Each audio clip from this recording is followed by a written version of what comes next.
Izvolite. Poštovane kolege, kolegice, gledajući danas ove osobe sa invalidnosti, ove osobne invaliditetom, ja bih rekao kad bi imali trunak hrabrosti što oni imaju svakodnevne i kad bi imali čistinu duha kao mala Mila Rončević, puno bi bolje rješavali i brže probleme u Hrvatskoj, a ne da ovdje padamo na laži, obmane i da se non stop prikriva u Hrvatskoj korijeni problema, a samo bavimo se simptomima.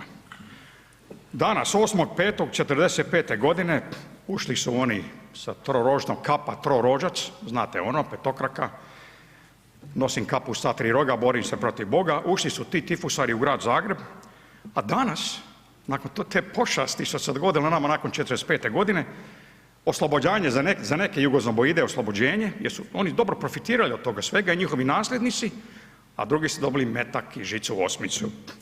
Danas gledamo apologe te kriminalne organizacije, privilegirane lažove, zlobne neznalice i neka komičare, nekakav Vili Matula sam gledao, nije on komičar, ne znam šta je on, ali se non stop ignoriraju i prave forenzički dokazi, svjedoci, imate 2 Srebrenice samo u Macelju, 3 u Teznom, dokazano, kosti ne lažu, ali ne.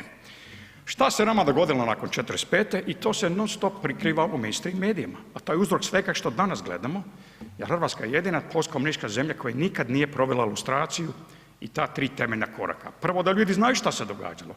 To se prikriva kao zmija noge, to se prikriva kao onaj sporazum Molotov-Ribbentrop, pakt nacista i komunista, o tome se previše ne govori.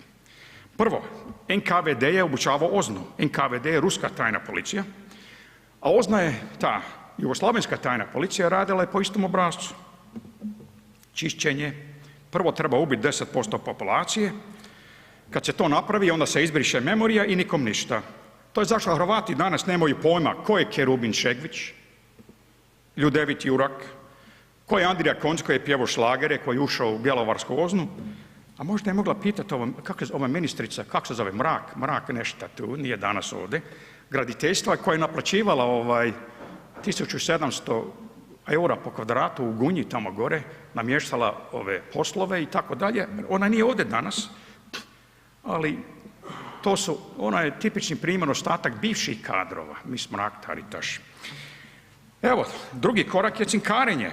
Cinkarenje je bio pokazivanje, dokazivanje lojalnosti režimu. Da, neki su se angažovali na patriotskoj bazi, imam tu jedan spisak i oni su volili tu državu, otkucavali su susjede, prijatelje. Evo neka kodna imena, empirijski dokazi. Ima neki ovdje u Saboru. Najbolja kodna, Lotov, Medeni, s tim je Medeni radio i jedan Fred, ne ovaj Fred, ali ima sličnosti. Fred, treće je bilo pljačka otimačina. Pola Zagreba je poubijano, ne samo mikrokozam Hrvatske je Zagreb, imate masovnih grobnica koliko hoćete, to nikog interesira, ali otimačina. To je zašto je danas u Hrvatskoj samo 5% zemljišta grunta i katastra ispravno radi otimačenje, nacionalizacije. Koga su ubijali? Ubijali su djeda. On je u jami završio od Zlatka Hasanbegovića, njemu su sve maznuli i pokrali i drugima. Našeg susjeda tu, Bijenička cesta, moj djed je bio živ onda, susjed, njega su koknuli, on je bio zubar, popravljao zube, ja sam mu trebali otimačinu.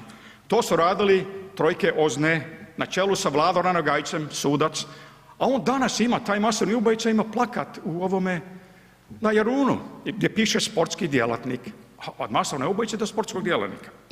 Šta se događa danas? Šta je s policijskim zatvorenicima? Josip Bilušić, čovjek, znam ga, 11 godina zatvora, nikom ništa, dobiva 3.500 kuna, oni koji su ga osuđivali su danas na vlasti ili u sudstvu. Šta se slavi danas u gradu? Je spomen dan u Zagrebu danas da su svi tramvaji nakićeni zastavama. Je to stavio Grahmajstor, šta se danas obilježava? Naravno, taj genocid, aristocid je masovno ubojstvo nad Hrvatima. Ali njihov križ je simbol kršćanstva. A križ ovih boljševičkih sotonista je žica osmica i ona mesarska pregača, jer s tim su ljude ubijali, kad su bili na koljenima, tisuće, od Slovenije do Boke Kotarske, da ne bi mozak poprsko i tako dalje. Ali oni će sami sebi pojesti. Jer ti si jugozomboid, to je autoimuna bolest, ko ebola, i oni će sami sebi pojesti to brzo.